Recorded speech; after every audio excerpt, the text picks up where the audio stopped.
Indore railway station को करीब 1280 करोड़ की लागत से नया स्वरूप दिया जा रहा है। प्रथम फेज में 432 करोड़ से प्लेटफॉर्म नंबर 1 के रेनोवेशन के लिए जनप्रतिनिधियों ने शहर के सामाजिक संगठनों, व्यापारियों और प्रबुद्धजनों से सुझाव लिए।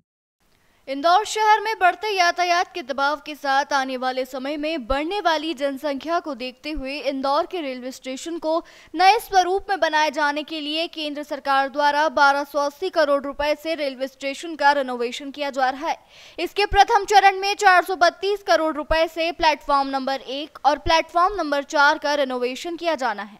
इसके लिए रेलवे मंत्रालय की ओर से टेंडर जारी कर दिया गया है। इसके लिए शहर के प्रबुद्धजनों से सुझाव लेने के लिए शहर के सांसद शंकर लालवानी, मंत्री कैलाश विजयवर्गीय ने लोगों से सुझाव आमंत्रित किए।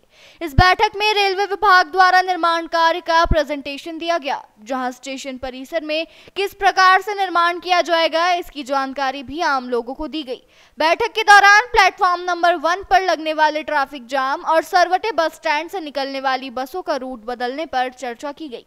साथ ही शहर के 2 प्रमुख रेलवे ओवरब्रिज, शास्त्री ब्रिज और पटेल ब्रिज को नए सिरे से बनाए जाने की मांग प्रमुखता से उठी। इस पर सभी नेताओं ने नए तरीके से प्रस्ताव बनाकर रेलवे मंत्रालय को भेजने की बात कही है। बहुत प्रसन्नता की बात है कि हमारे लोकप्रिय सांसद शंकर लालवानी जी ने रेलवे विभाग के माध्यम से प्रधानमंत्री जी के सपने को पूरा करने का काम किया है।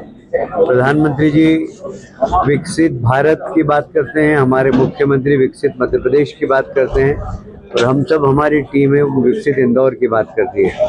ये विकसित इंदौर का सपना पूरा करने के लिए एक आधुनिक रेलवे स्टेशन बने, ये लगभग अभी 412 करोड़ का पहला चरण का है। दूसरा चरण भी इसका आएगा और फिर हम साथ में साइमल्टेनियसली लक्ष्मीबाई नगर रेलवे स्टेशन का भी निर्माण हो रहा है। तो इन सब को देखते हुए रेलवे की सुविधाएं इंदौर में बढ़ेगी, क्योंकि ये एक आर्थिक राजधानी है और यहाँ लोगों का आना जाना भी काफ़ी है। अभी हमने वॉक थ्रू प्रेजेंटेशन देखा और सब जनप्रतिनिधियों के सुझाव भी लिए।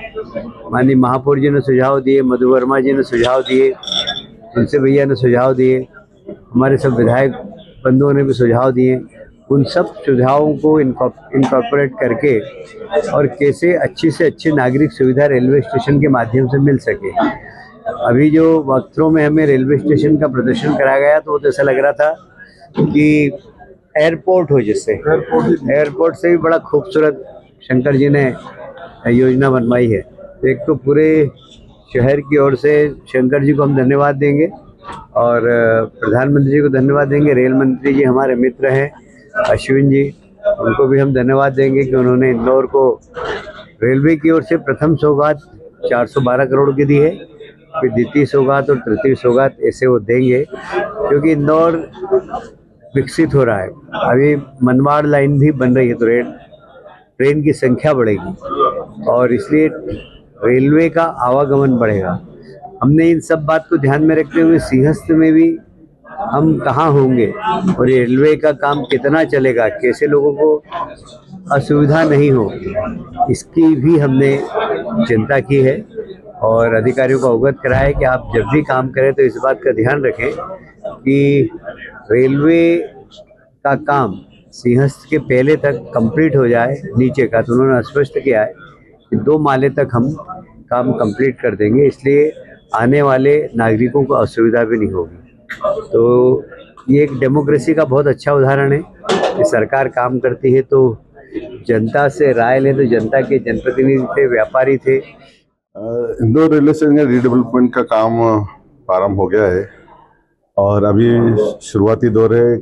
सॉइल टेस्टिंग वगैरह और जो पार्सल कार्यालय वो हटाया है। अब जो मेन स्टेशन का काम जो शुरू होगा, इस काम में बैरिकेटिंग होगी, यात्रियों को किस प्रकार से आना है जाना है, अब क्या इसमें चेंजेस होंगे, परिवर्तन, क्योंकि ये लगभग 2.5 साल के आसपास ये प्रोजेक्ट चलेगा। तो 2.5 साल तक किस प्रकार से मूवमेंट रहेगा, क्योंकि हमारे यहाँ अभी 52 गाड़ियाँ चलती है और 7,500 जो यात्री प्रतिदिन सफ़र करते हैं, तो उन यात्रियों को असुविधा भी नहीं रहे और हमारा रेलवे स्टेशन का काम भी चलता रहे। तो फेसेस में इसको काम को कर रहे हैं। तो जो आज रेलवे के अधिकारी उन्होंने मुझे पिछली बार मिले थे, उन्होंने ये प्रेजेंटेशन दिखाया था रेलवे के अधिकारियों ने और कंसल्टेंट ने और कॉन्ट्रैक्टर ने। मेरा ऐसा मानना था कि आपने मुझे तो दिखा था कि शहर में हम सभी प्रमुख लोगों, जो खास करके व्यापारी वर्ग हैं, हमारे जनप्रतिनिधि हैं, उनके ध्यान में ये सब चीज़ें आनी चाहिए कि किस प्रकार से काम होगा, ताकि उनके नॉलेज में रहे कि इस प्रकार आने वाले समय में इस प्रकार का काम रहेगा और इस प्रकार की बातें होने वाली है। तो आज वो अपना प्रेजेंटेशन देंगे और उसमें हम देखेंगे किस प्रकार से रेलवे स्टेशन बनेगा और कुछ सुझाव आएगा तो वो भी देंगे। क्या माना जाए सिंहस्थ से पहले इसकी शुरुआत कर अभी जो हमने चर्चा की है उसमें ये कि जो रेलवे स्टेशन है G+7 रेलवे स्टेशन है। ये G+7 में जो हमारा पूरा प्रयास रहेगा कि जो G+2 जो ऑपरेशन एरिया है, खास करके यात्रियों का आना जाना, यात्रियों की सुविधा के लिए जो जो आवश्यक वहाँ पर शॉप है वो हो, तो जो पब्लिक यूटिलिटी की बात है और जो यात्रियों के आने जाने की बात है वो पूरी संभावना की सीएस के पहले होगा। हमने कहा है कि ऊपर की फ्लोर हो सकता है बाद में वो चलेगा, लेकिन हमारा ऑपरेशनल नीचे पूरा होना चाहिए और उसी को टारगेट लेके हम चल रहे हैं आगे। काफी ज्यादा भीड़ होने वाली है, ऐसा लगता है काफी उत्साह रहेगा। बिल्कुल, इसीलिए हमने रेलवे स्टेशन, देखिए ये जो रेलवे स्टेशन है अभी तो मैंने जैसे बताया कि 7,500 यात्री है।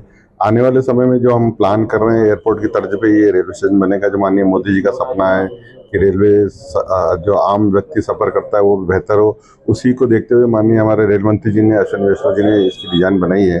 तो एक सर्व सुविधा युक्त है और संख्या यात्रियों की बढ़ेगी, उस मान से आने वाले 25 सालों में जो रेलवे की जरूरत है वो इसको पूरा करेगा।